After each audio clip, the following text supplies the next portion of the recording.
Hey everyone, and welcome back to the channel.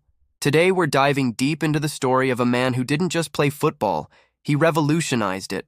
A force of nature who struck fear into the hearts of quarterbacks and redefined the linebacker position forever. We're talking about the one and only Lawrence Taylor, the legendary LT. Born in Williamsburg, Virginia, Lawrence Julius Taylor wasn't initially a gridiron prodigy. In fact, his first love was baseball. Can you imagine? LT rounding the bases instead of chasing down quarterbacks? It wasn't until his junior year of high school that he finally strapped on a helmet, and even then he started as a nose guard. But his coach saw something special: raw, untamed athleticism. By his senior year, Taylor was an All-American, and the University of North Carolina came calling.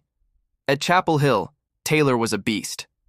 He set a school record with 16 sacks in his senior season and was a unanimous All-American. He was so dominant, so explosive, that opposing teams had to completely change their game plans just to account for him. He wasn't just a player, he was a problem. The kind of problem that keeps offensive coordinators awake at night. Then came the 1981 NFL Draft. The New York Giants, a team desperate for a spark, held the second overall pick. They chose Lawrence Taylor, and the NFL was never the same again. From his very first day in training camp, LT made his presence known. He was a whirlwind of speed, power, and controlled chaos. Teammates were in awe, and opponents were on notice. In his rookie season, Taylor was simply sensational. He racked up 9.5 sacks, though the stat wasn't official back then, and was named both the NFL's Defensive Rookie of the Year and the Defensive Player of the Year. Think about that. A rookie coming into the league and immediately being recognized as the single best defensive player. It was unheard of. He was the engine of the Giants' Big Blue Wrecking Crew defense, a unit that became one of the most feared in NFL history. What made LT so different? It was his unique combination of size, terrifying speed, and relentless intensity. He had the power of a defensive lineman and the quickness of a safety. He invented the modern pass-rushing outside linebacker role. Before LT, linebackers were mostly there to plug holes and drop into coverage. Taylor changed the job description. His primary mission? Wreak havoc. Find the quarterback and bring him down. And boy, did he. Offensive tackles, guys who were the biggest, strongest men on the field, were completely overwhelmed. They'd never seen anyone like him. He had this signature move, the chop, where he'd swat down an offensive lineman's arms with incredible force, leaving him defenseless as LT blew by on his way to the quarterback. The league had to adapt.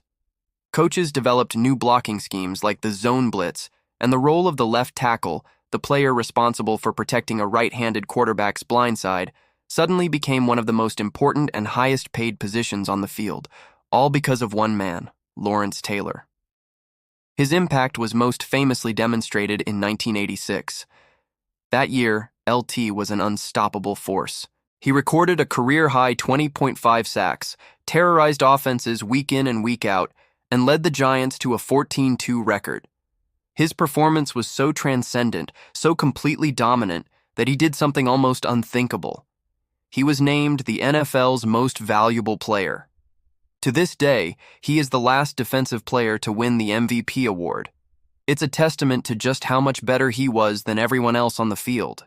That season, of course, culminated in a Super Bowl 21 victory, where the Giants crushed the Denver Broncos.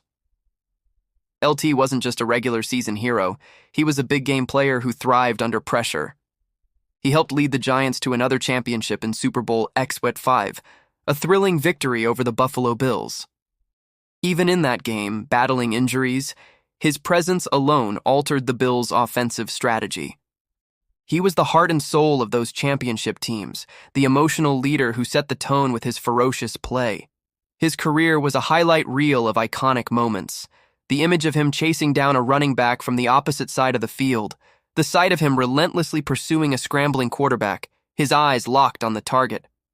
He played with a controlled fury that was mesmerizing to watch. Over his 13 seasons, all with the Giants, he was a 10-time Pro Bowler, an 8-time first-team All-Pro, and a 3-time Defensive Player of the Year. The numbers are staggering, but they only tell part of the story. To truly understand LT's greatness, you had to see him play.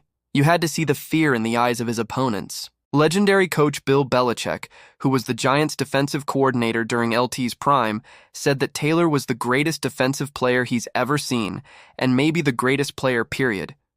When a football mind like Belichick says that, you know it's not hyperbole. Of course, LT's life off the field was as tumultuous as his play on it was brilliant. He was a controversial figure who battled personal demons and addiction throughout his career and after. His story is a complex one, a cautionary tale about the pressures of fame and the struggles that can happen away from the spotlight. It's important to acknowledge this part of his journey, as it reminds us that even our greatest heroes are human and can face immense challenges. If you or someone you know is struggling, please know that help is available and there's strength in seeking it. But on the football field, there was no complexity. There was only pure, unadulterated dominance. He played the game with a passion and intensity that few have ever matched. When he retired in 1993, the Giants retired his number 56, a fitting tribute to the man who had given them everything. In 1999, he was a first-ballot inductee into the Pro Football Hall of Fame. It was a no-brainer. There was never any doubt. Looking back, Lawrence Taylor's legacy is secure. He's not just on the Mount Rushmore of defensive players. For many, he's the face on the very top. He changed the geometry of the game, creating a ripple effect that we still see today in how offenses and defenses are designed. He was a true original, a once-in-a-generation talent whose impact will be felt as long as the game of football is played. He was, and always will be, the ultimate dominator. That's all for today's deep dive. What are your favorite Lawrence Taylor moments? Who do you think is the greatest defensive player of all time? Let me know down in the comments. I love reading your thoughts. If you enjoyed the video, make sure to hit that like button and subscribe for more stories about the legends of the game. Thanks for watching, and I'll see you in the next one.